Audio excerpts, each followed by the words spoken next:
Now, do you know what I consider to be the ultimate test of store knowledge and customer service commitment in a grocery store? That is to ask a random employee where I can find the canned fried onion rings. Now, some of you are laughing, and you know why it is the ultimate test of customer service commitment and store knowledge in a grocery store to ask someone where you can find the canned fried onion rings. Why? Because you don't have any idea where to find them when you go into the store.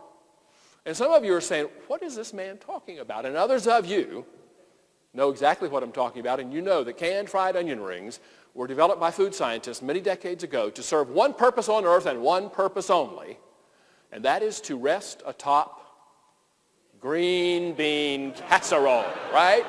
Yeah.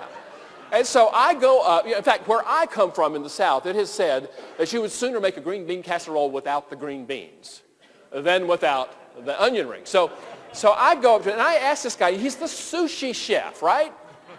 I go up and ask him where I can find the canned onion rings. I mean, it's amazing. The guy has a sharp knife in his hand. It's amazing he didn't kind of take me and cut me into little slivers and put me over a bed of rice with a dab of wasabi. But he didn't. And so he said, yes, sir, I'll be glad to show you where they are. And without even so much as consulting a store directory, he goes over to the place where they are. A huge store, like 15 aisles over. He knew right where they were. He got down on the bottom shelf. These things get no respect. He said, how many would you like? And I said, one. 79 cents, about 1.8 cents to the bottom line. So I thanked him kindly, and we're going back to the sushi station. And he said, sir, have you ever been in our store before? And I said, no. And he said, oh, well, let me take you over here. I want to show you our new display of Alaska king crab legs. They've just flown in from Anchorage overnight. Now, you're not allergic to seafood, are you? No, I want you to taste some of this. Here, good. Have some.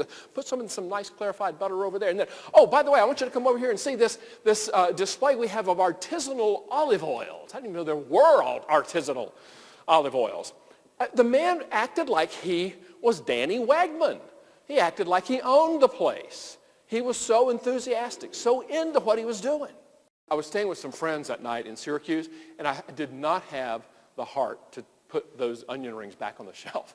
So I took them to these people we were staying with, and I'm sure they made a dandy casserole with them. But anyway, so I went back about an hour later for my real appointment, and the store manager says, because I said to him, I'd like you to introduce me to somebody whom I would describe as an extra miler. And I told him what an extra miler is, somebody who goes above and beyond in the regular course of how they do their job.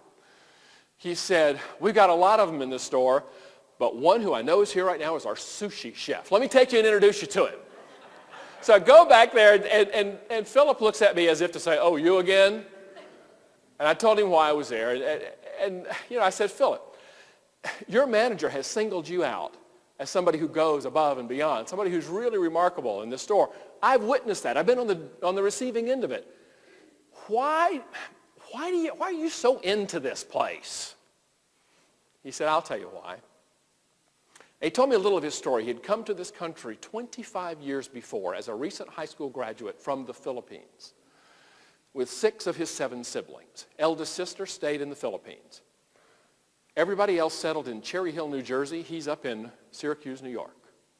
25 years later, eldest sister announces she's coming to the United States for a visit for the very first time. She'd never been to the U.S. None of them had ever been back to the Philippines.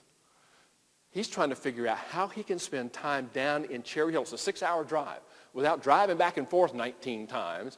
How can he kind of get his days off and his vacation and his PTO and his this and that and lump them all together so he can spend as much time down there as possible? And his manager found out about the situation. He said, wait a minute, Philip. He said, we got a store down in Cherry Hill. How about if we just plug you in down there for about 3 months? He said, they didn't have to do that. He said, that changed the whole dynamic of our family. He said, that had a huge impact that continues to this day. He said, they didn't have to do that. And I began thinking that day, you know what? I'm going to start doing some things I don't have to do around here. And that's how it works.